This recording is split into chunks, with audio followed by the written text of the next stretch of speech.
Shalom, and welcome to another in our series of podcasts from Temple Beth, a dynamic center for conservative Judaism in Los Angeles. This is a recording of a Shabbat teaching with Rabbi Rebecca Schatz.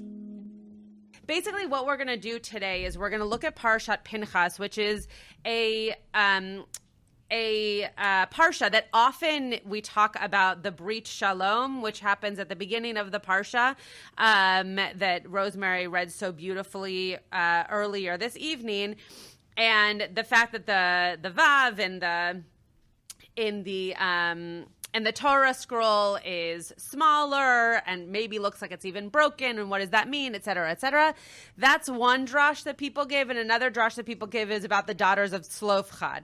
So the daughters of Tzlofchad is going to come up a little bit today in our learning, but it's not actually going to be the main focus. The main focus I want to posit is that this is actually a parsha all about very strong women in general. The daughters of Tzlofchad will be one of the examples.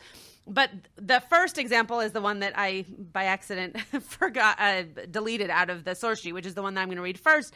And then we'll read the daughters of Tzlofchad, and then there's the final person is Serach Bat Asher, and that's a character who comes up quite a bit in Midrash, but actually is mentioned in Torah, and so we're going to spend a little bit of time talking about her.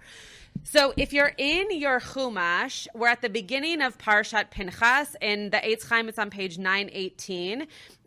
If you're reading along in a different Chumash, it's Numbers Bamidbar 25, verse 10. And we're going to read through verse 15. On the source sheet I'm going to give you, you just have through 13, which is part of the reason I'm not giving it to you yet.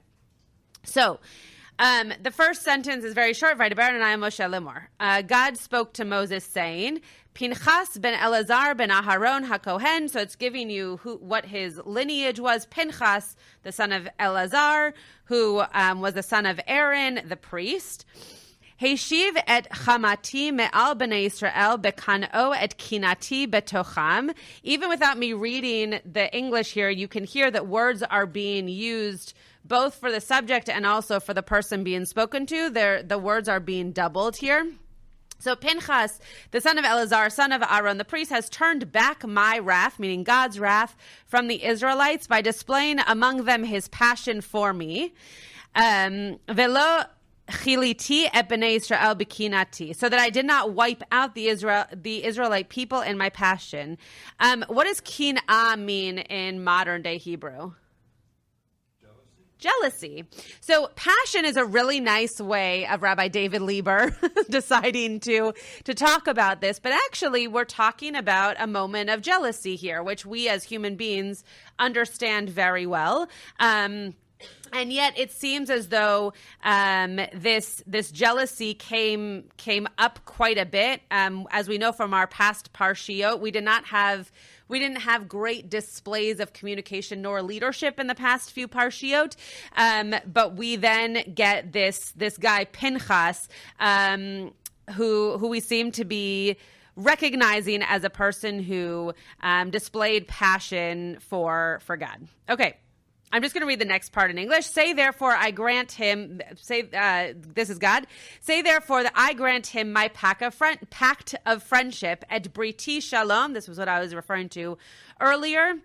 Now, shalom means peace. The commentators have a really great time with the fact that the vav is small, and so maybe it actually means shalem, a whole covenant, right? Not one of friendship or of peace, but one that was whole in what it included. And it shall be for him and his descendants, meaning Pinchas after him, a pact of priesthood for all time, because he took impassioned action for his God, thus making expiation for the Israelites. Okay, so we know who Pinchas is. We know the background of why we're talking about Pinchas. These next two verses, which I deleted from the source sheet, are the two verses that I want us to focus on in my first example of these powerful women. Veshem ish Israel hamukeh asher huka et Hamidianit Zimri ben Salu nesi Beit Av lashim oni. The name of the Israelite who was killed, the one who was killed with the Midianite woman. Remember the skewer that happens at the end of the Parsha. That's what we're talking about here. Was Zimri, son of Salu, chieftain of a Simeonite ancestral house. Okay. Then this next verse, Veshem ha'isha. What does that mean? The name of the woman. We rarely get, this might actually be the only time that the phrase Veshem Ha'isha is in the Torah. I can't think of another time. We get other names of women, not trying to say that we don't. This might be the only time that it actually says, and the name of the woman was Hamuka Hamidianit Kozbi Bat Sur Rosh Umot Beit Av B'Midian Hu. So the name of the woman who was a Midianite was Kozbi, the daughter of Sur. He was the tribal head of an ancestral house in Midian. Okay, so before we get to AJ's question, what I'm showing you here is in the first 6 verses of this Parsha, we get the name of a woman who seems to be important because we hear her name. And she somehow has some kind of power. She was the one who was killed alongside the other guy who was skewered. So we don't believe that she was doing something particularly good. But at the same time, there is some reason for us to know her name. AJ. Great. Okay, so AJ just made the same point that I made in teaching this class today, which is this is a Parsha that has a lot of women who are named. She's telling us that this is not the Parsha that has the most women named, but out of a Torah that doesn't have that many women named to begin with, the fact that this one has quite a few women named is a significant thing. So that's exactly what we are going to talk about today, which is a fabulous kickoff. So now I'm going to pass out this source sheet so that you can see the rest of the information that I put on here. So the next piece, great. Wow, did I make exactly enough copies? Wow. Okay, there's, that's very exciting. Okay, it's a good thing Steve left because had he been here, I wouldn't have had exactly the amount. Okay, so the next piece that I brought was just by way of understanding where we're at in the Torah. So I'm just going to read it in English because we're not going to spend too much time on it. I do want to point out that in terms of how it's written in, not in the Torah, obviously, like in the scroll, but when you look at the Chumash and if you turn to page 920 and when you look here on your source sheet, you'll see that the 3 words, Vayehi Acharei HaMagefa, is its own section. It's not like Vayehi bin Soa Ha'aron, which the rabbis believe is its own book within the Parsha that it is found.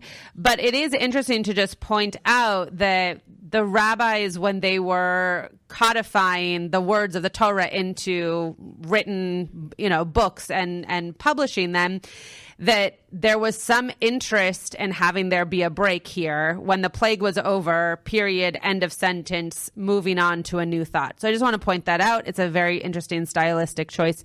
I'm sure there's lots to be said on it that I'm not going to say today. When the plague was over, Adonai said to Moses and to Eleazar, the son of Aaron, the priest, take a census of the whole Israelite community of fighters from the age of 20 years up by their ancestral houses, all Israelite males able to bear arms. So what do we know from this little piece of context here? Okay, putting together an army. What else do we know? Who's not mentioned? Yeah, women aren't mentioned. So the reason I pointed this out is because it might be important to us and it might be interesting to us that the women are named in this Parsha. But according to what was going on in the Parsha, the women still are not considered to be part of a census or part of the community, etc. So I just wanted to humble us all back down to what's actually happening here. We can talk about the women all we want, but I wanted to make sure that you knew that this was not some introduction now to how we were counting women in a minyan, so to speak. Okay. So the next group of women that we're going to talk about are the daughters of Tzlofchad. And then we're going to look at commentary. So keep all of these women in mind. The first one that we mentioned was Cosby, right? The skewered woman. Then the next ones we're going to talk about are the daughters of Tzlofchad. What do we know about the daughters of Tzlofchad? Great. Okay, so the important things for us to know for this particular class, though AJ mentioned a lot of things that are interesting about who the daughters were, for this particular class, what's most important for us to know is that the daughters of Tzlofchad, meaning their father's name was Tzlofchad, very good, that was not a trick question, did not have any sons. So when he died, according to the laws of land acquisition at the time, the land went to nobody because there were no sons for the land to go to. So the daughters said, hey, by the way, we're people, so maybe the land should go to us. No one seemed to regard that as important or necessary, so they went to Moshe and they were like, hey, this is how it should be done, and Moshe changes the law. Right, Moshe decides that the daughters should actually get the land. So not only are they important figures because they stand up for an injustice, but they also then get it changed, right? It's one thing to say, hey, that's not fair. It's another thing to say, hey, I'm going to fight to make sure that doesn't happen to anybody else because it's not fair, right? So that's the really important part of who they are. Their names were Machla, Noah, Choga, Milka, and Tirza. You hear the name Noah sometimes, and you also hear the name Tirza. Chogla and Machla, I don't think are heard as much. But these were the names of the 5 daughters of Tzlofchad. Okay, so this is the second example of women in this Parsha. The third example is the example that we're going to spend the most time talking about because I think she's the most unknown character of these 3 categories of women. So this last piece here, Numbers 26, verses 44 through 46, say Bnei Asher. Remember that we're taking a census, right? So we were listing Bnei Gilad before. That included the daughters of Tzlofchad. We're now listing the names of the children of Asher. If you think back to the story of Joseph, you'll remember all the different names, thanks to Andrew Lloyd Webber. You'll remember all the different names, and now we're going through all those tribes and listing all the people that come from them, okay? By the way, when I was looking for the verses that would name Serach Bat Asher, I sang the song from Joseph and the Amazing Technicolor Dreamcoat in my head to find the order. So I just want to point out that musicals can also help your Torah learning. Okay. Bnei Asher lemishpachotam layimna mishpachat hayamina lishvi mishpachat hayishvi levriya mishpachat habri'i. So these are all names, which is why I'm having a hard time saying them because they're not names that we are that we recognize. Descendants of Asher by their clans: Avimna, the clan of Imnites; of Yishvi, the clan of Ishvites; Beriah, the clan of Beriites; Livnei Bri'ah lechever mishpachat hechevri; lemalkiel mishpachat hamalkieli; veshem bat Asher Sarach. Okay. It's not Serach, by the way, in Hebrew. It's Sarach, but just so that we know. Okay, so of the descendants of Beriah, of Chever, of the clan of Cheberites, of Malchiel, the clan of Malchiites, the name of Asher's daughter was Sarach, or Sarach. Okay, so what do we know about Sarach? Just from this. Yes, what do we know about her? Okay, so she's the daughter of Asher. AJ is adding that she might be over the age of consent. What's interesting here is that she's named, right? At all. There's no reason for her to be named. The names of these different clans, according to the context that I gave you before about the census, it was just men who were of a certain age, who were going to be part of this army that they were putting together. There was no reason for any of these women to be named. We assume that the daughters of Tzlofchad were named because of what they then did.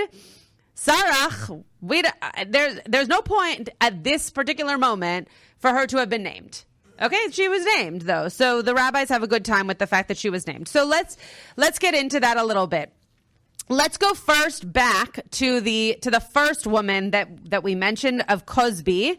So if you turn the page over to number 2, I did put numbers on this source sheet, which is very surprising for me. So I just want everybody to notice that. What it says here is that what Rashi says here, the name of the Midianite woman who was smitten, Rashi says this is from Midrash Tanchuma, so this isn't Rashi specifically in his own words. This is stated to show you the hatred of Midianites the Midianites bore to Israel, that they abandoned even a princess to prostitution in order to make Israel sin. So why was she named according to Rashi? Yeah, to show how bad the Midianites were, because they let someone of such acclaim fall so low in her role in life. So it had nothing to do with her, really. It had more to do with let's make sure that you know how much the Midianites hated us, according to Rashi and according to the Midrash. Okay, the Dad Zakanim says, and the name of the woman who had been slain, etc., that's the Dibor HaMatchil, that's the part of the verse that we're talking about here. The reason the Torah bothered to name the woman in question was only in order to tell us that she was of the elite of the women in Midian. And although Pinhas was aware of this and the possible political implication of killing her, this did not stop him from acting zealously on behalf of Hashem. So why was she named? According to the Dad Zakanim? Okay, maybe to show that she should be good. Sorry, what? To build up Pinchas' status. So according to these commentators, why is she not named? Meaning, like, why? I guess that's a double negative, sort of. Why? What is the reason that she is named that is not being mentioned here? Yeah, anything about who she was, right? There is nothing, according to our commentators, who were not God. So this is their opinion also. This is their interpretation. The reason that this woman was mentioned was to either make sure that we knew how bad our enemy was, or to make sure we knew how good our good guy was, right? And not because of who she was. If I'm named, it's not so that everybody can hear how wonderful Temple Beth Am is. That's a lovely reason to be named. But hopefully someone is named for what they do, not for what they stand for or who they stand for, right? So the rabbis are having, as I think, to give them credit, I don't think they were worried that she was named. I think they're kind of confused. Like, why did we need to know which woman was skewered, right? It's just not that important of a person to be named unless it is. And so then the rabbis come up with these reasons as to why it might have been. Yeah, AJ. Okay, that's interesting. I'm not going to be able to completely reiterate what AJ just said, but basically AJ is comparing this to the other Parsha that has a lot of women mentioned in it, and is stating that maybe the reason she was mentioned was because she actually did have some kind of elite status, maybe even divine status, which would give her some kind of power that would, because of her religious implication or leadership or whatever, would have given her some reason to be named. It's very interesting. Okay. Let's go to the daughters of Tzlofchad very quickly. We're really not going to spend too much time on them because I think that a lot of people have learned about them in the past, but I want to bring them as an example into this space. Sifrei, the Midrash on Bamidbar, says, when the daughters of Tzlofchad heard that the land of Israel was to be divided according to tribes and according to males and not females, they gathered together to make a plan. They said, God's mercy and compassion is not like the compassion of mankind. Humankind favors men over women. God is not like that. God's compassion extends to women and men alike. The reason I brought this commentary is not because I think it's such a chiddush, but it was a chiddush back then, right? The fact that in the Midrash, the rabbis could come up, male rabbis, just as a reminder, could come up with a commentary that would not only say, yes, women are important, but would make them equal to men in the eyes of God. That's amazing, right? That's an amazing feat. To imagine the rabbis writing Sifrei Bamidbar believed. And it's such a comforting thing to imagine, because they could have written lots of other things similar to the ones written about Cosby, but instead they wrote this beautiful midrash about how the daughters of Zelophehad had to be named and had to be mentioned, and their efforts had to be acclaimed because they did something that showed us actually how God sees human beings, whereas everybody else was not as aware of what God really wanted for humankind, which I think is a really beautiful midrash. Okay, the Talmud then says, and this is in its own way a midrash, right? The sages taught the daughters of Zelophehad are wise. They are interpreters of verses, and they are righteous. They are righteous can be seen from the fact that they did not rush to marry, but rather waited to marry those fit for them. Just great. Rabbi Eliezer ben Yaakov teaches even the youngest to be married among them was not married at less than 40 years of age, which back in those days was 10 minutes before they died. So this is an interesting, I would call it, a piece of narrative in the Talmud. It's a stretch, and it also isn't great. Right? This is just saying that the women were wise because they knew to wait to marry people who they should marry as opposed to marry young. That doesn't actually say anything about their intellect nor their need to have land just because they were women and not men, right? So one example here I think is really lovely for the women, and I think the second one that I just shared is fine. And, for those of us who are not yet 40 and yet feel old getting married, this is a lovely midrash for me, but at the same time, it's not really shining any light on the daughters of Zelophehad in a way that's appealing. It's just kind of fine.